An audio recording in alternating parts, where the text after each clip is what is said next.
రాకాలోకంకి స్వాగతం. జై హింద్ మిత్రులారా. సంకటకాలే వెంకటరమణ అని ఒక సామెత ఉంది. కష్టం వచ్చినప్పుడే దేవుడు గుర్తుకొస్తాడు. మామూలుగా ఉన్నప్పుడు దేవుడు గుర్తుకు రాడు. నిజానికి మిగతా అందరూ దేవుడి శత్రువులందరూ గుర్తుకొస్తూ ఉంటారు. భారతదేశం ఇరుగు పొరుగులో ఉండేటటువంటి దేశాలన్నిటికీ కూడా అంతా బాగున్నప్పుడు చైనా గుర్తుకొస్తుంది, అమెరికా గుర్తుకొస్తుంది, పాకిస్తాన్ కూడా గుర్తుకొస్తుంది. పాకిస్తాన్తో కూడా చేయి కలిపి దోస్తీ చేసి భారత్కి వ్యతిరేకంగా వ్యవహరించడానికి ఏమాత్రము సంకోచించరు. ఇక చైనా ఎప్పుడు చైనాని కౌగిలించుకుంటారో, ఎప్పుడు అమెరికాని కౌగిలించుకుంటారో తెలియదు. ఇదంతా సుఖంగా ఉన్నప్పుడు. ఒక్కసారి కష్టం రాగానే వాళ్ళకి అమెరికా గుర్తురాదు, పాకిస్తాన్ అసలు గుర్తురాదు, చైనా కూడా గుర్తురాదు. ఎందుకంటే చైనా చేసే ప్రతి సహాయానికి వెలకడుతుంది. వాళ్ళకప్పుడు తక్షణము సంకటకాలే వెంకటరమణ అన్నట్టుగా భారతదేశం గుర్తుకొస్తుంది. భారతదేశాన్నే సహాయం అడుగుతాయి. అది శ్రీలంక విషయంలోనూ అదే జరిగింది. శ్రీలంక చైనాకి తన భూమి లోపల వాళ్ళ యొక్క యుద్ధ నౌకల్ని, వాళ్ళ యొక్క స్పై షిప్స్ని డాక్ చేయడానికి హంబన్టోటాలో, కొలంబోలో అనుమతించింది. మాల్దీవ్స్ ఈ రకంగానే వ్యవహరించింది. భారత వ్యతిరేకంగా వ్యవహరించి ఇండియా గోబ్యాక్ అంది. చివరికి మంచినీళ్ళు కావాల్సి వస్తే అన్నా నీళ్లు కావాలని ఇండియాకి ఫోన్ చేసింది. శ్రీలంక కూడాను ఆర్థికంగా పూర్తిగా కుప్పకూలిపోయినప్పుడు సహాయం చేసిన దేశం ఏది? భారతదేశం. చెయ్యి చాచి అన్నా కాపాడు అని అడిగిన దేశం ఏంటి? భారతదేశం. నేపాల్లో కూడా అంతే. ఆవేశం వస్తూ ఉంటుంది భారత్కి వ్యతిరేకంగా. కానీ కష్టం రాగానే మొట్టమొదట పరుగు తీసి వచ్చేది ఇండియా దగ్గరికి. భారతదేశం సహాయం చేస్తుంది, అది వేరే విషయం. గతాన్ని మర్చిపోయి సహాయం చేస్తుంది. ఇది మన యొక్క స్వభావం. ఇప్పుడు ఈ జాబితాలో బంగ్లాదేశ్ కూడా చేరింది. బంగ్లాదేశ్లో ఇప్పుడు ఒక భయంకరమైనటువంటి సమస్య వచ్చింది. 2-3 రోజుల క్రితమే బంగ్లాదేశ్ భారతదేశాన్ని బెదిరించింది.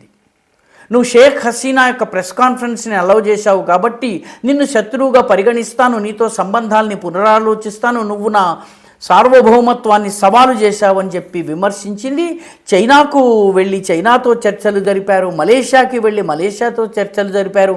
అమెరికా ప్రతినిధులు బంగ్లాదేశ్కి వస్తున్నారు, పోతున్నారు. పాకిస్తాన్కి చెందిన ఐఎస్ఐ తోటి సైనిక ఒప్పందాలు, సహకారాలు, రకరకాల సహాయ కార్యక్రమాలు, మిత్ర కార్యక్రమాలు జరుగుతున్నాయి. శత్రువు ఎవరు? భారతదేశం. అంతా బాగున్నప్పుడు యాంటీ ఇండియా. ఇప్పుడు వాళ్ళకు ఒక కొత్త సమస్య వచ్చి పడింది.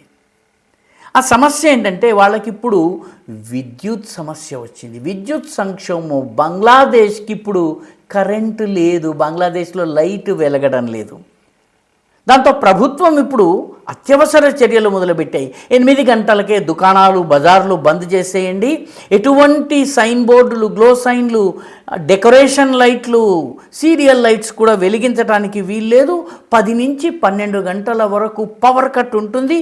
ఈ పవర్ కట్ కొద్ది రోజుల పాటు తప్పదు, ఇది కొనసాగుతుంది అని చెప్పింది. దీంతో బంగ్లాదేశ్లోని గ్రామీణ ప్రాంతాల్లో కొన్ని ప్రాంతాల్లో అయితే 17-18 గంటలు కరెంటు లేని పరిస్థితి. దీంతో ప్రజలు బంగ్లాదేశ్కి చెందినటువంటి విద్యుత్ ఆఫీసులు ఏవైతే ఉన్నాయో, పవర్ సప్లై ఆఫీసెస్, వాటి మీదకు వెళ్ళి దాడి చేస్తున్నారు. ఈ తరహా దాడులు చేసేసరికి చాలా చోట్ల ఆఫీసులు కూడా ధ్వంసమైనాయి. ఉదాహరణకి బంగ్లాదేశ్లో ఉన్నటువంటి సైదాపూర్, నిఫామారి, కుష్తియా ఈ ప్రాంతాల్లో ఇలా జరిగినాయి. అదేవిధంగా నేత్రకోన ఇది యాక్చువల్గా మేఘాలయ సరిహద్దులో ఉండేటటువంటి ప్రాంతము. మేఘాలయ జిలుగు వెలుగులతోటి వెలిగిపోతూ ఉంటుంది రాత్రిపూట. ఇక్కడ బంగ్లాదేశ్లో మహాంధకారము, గాఢాంధకారంలో ఉన్నారు. ఒక దీపం కూడా వెలిగించి, ఒక లైట్ కూడా స్విచ్ ఆన్ చేసే పరిస్థితి లేదు, ఎందుకంటే కరెంటు లేదు.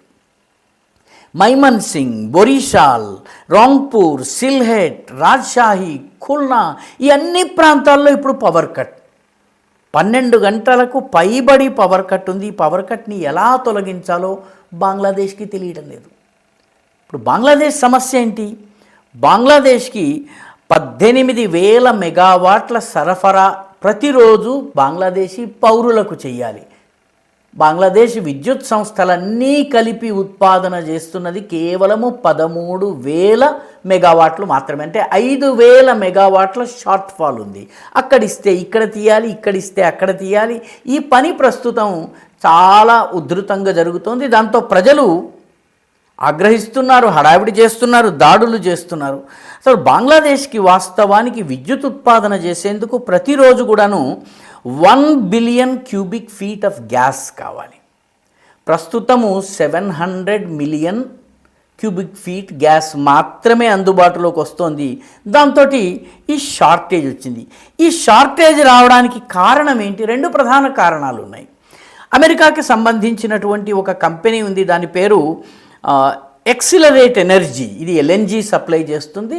గత నెల జూలై 21న అక్కడ భారీ అగ్ని ప్రమాదం జరిగింది. అప్పటి నుంచి అక్కడ ఎల్ఎన్జీ ఉత్పాదన ఆగిపోయింది. ఎల్ఎన్జీ ఉత్పాదన ఆగిపోయేసరికి బంగ్లాదేశ్లో విద్యుత్ ఉత్పాదన దెబ్బతినిపోయింది. పూర్తిగా విద్యుత్ ఉత్పాదన కొరవడింది, ప్రజలకు ఇబ్బంది కలుగుతోంది. రెండవది, ఈ వారమే కొద్దిగా దాని రిపేర్లు జరిగినాయి, కానీ కొద్దిగా పని ఆరంభమైంది, కానీ ఇంకా చాలా కాలం పడుతుంది. కాబట్టి బంగ్లాదేశ్కి ఎల్ఎన్జీ సరఫరా చేసేటటువంటి ప్రధానమైనటువంటి అమెరికా సహాయంతో ఏర్పాటైనటువంటి అమెరికన్ కంపెనీ అది ప్రస్తుతం పనిచేయటం లేదు. దీంతోపాటు విదేశాల నుంచి దాదాపు 30% గ్యాస్, అదేవిధంగా 80% ఫ్యూయల్ బంగ్లాదేశ్ దిగుమతి చేసుకుంటుంది. హార్ముజ్ జలసంధిలో ఉన్నటువంటి పరిస్థితులు, బాబెల్ మ్యాండెబ్ దగ్గర ఉన్నటువంటి పరిస్థితుల వల్ల చమురు సరఫరాలు ఆగిపోయినాయి.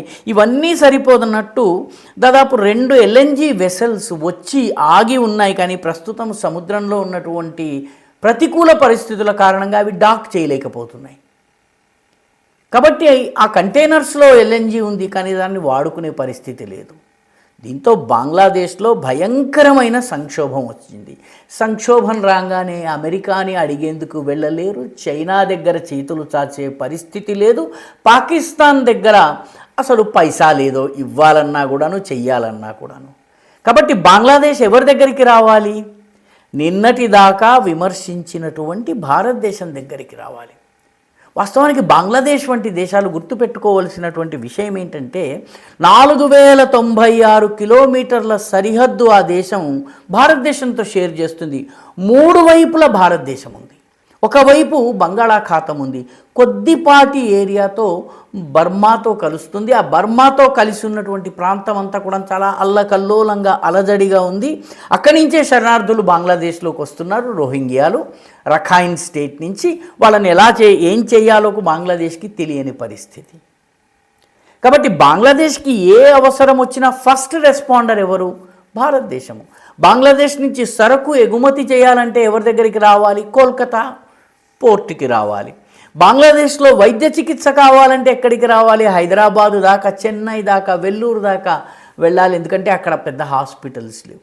కానీ బంగ్లాదేశ్ భారత్ని వ్యతిరేకిస్తూ వస్తుంది. అవకాశం దొరకగానే భారత వ్యతిరేక కథలు మాట్లాడుతూ ఉంటుంది, విషాన్ని వెదజల్లే ప్రయత్నం చేస్తుంది. ప్రస్తుతం ఉన్నటువంటి తారిఖుర్ రెహమాన్ ప్రభుత్వము పరంపరాగత భారతద్వేషి. దాన్ని మించి విపక్షమైనటువంటి జమాతే ఇస్లామీ భారతదేశపు వెన్ను విరిచి భారతదేశంలో ఆకుపచ్చ జెండా ఎగరేసి గజ్వాయే హింద్ చేస్తామని ప్రకటించినటువంటి పార్టీ.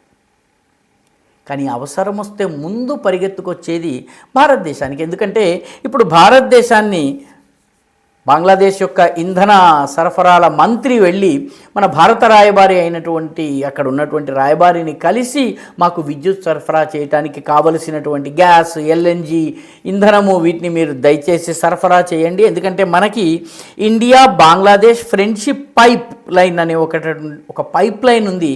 ఆ పైప్ లైన్ ద్వారా మీరు ఇది 2017లో షేక్ హసీనా సమయంలో, వీళ్ళందరూ ద్వేషించే షేక్ హసీనా సమయంలో ఇది ఏర్పాటైంది.